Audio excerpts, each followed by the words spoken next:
Right, now, up to 3 Met Police officers will appear in court each week, brilliant, over the next few months, facing criminal charges linked to dishonesty, sexual offences, violence or domestic violence. The Met is said to be making progress, with removing hundreds of corrupt officers currently serving in the force. In the midst of this scandal, of course, it now makes sense that they'll be hiring 3,000 more officers in a panic after firing a bunch of sex offenders and hiring them with the same dodgy process. Here with me to talk through this madness is former divisional commander in the Met Police, Dai Davies. Dai, good evening. Hello, Lawrence. Nice to see you. You too. Has this been a long time coming? Well, it has been coming since the Met Police was formed in 1839. Unfortunately, there's a barrel, and it's been leaking a little of late, some pretty rotten apples.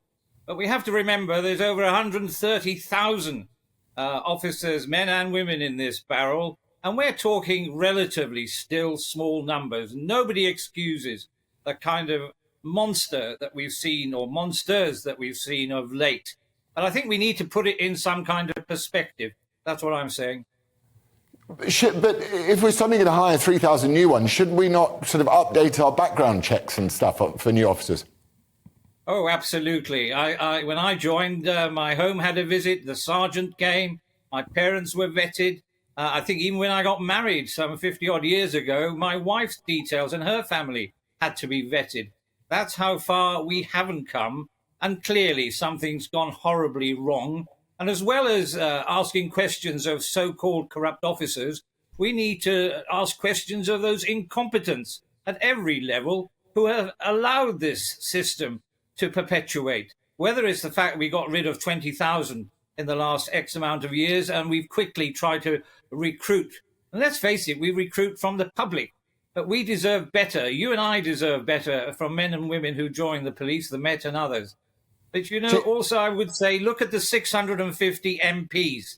If we're going to throw fingers and point fingers at police officers, let's actually look how many MPs have been arrested for sexual offences. How many of them have been put in prison over the last 10 years? And this commissioner is playing with figures, I'm afraid.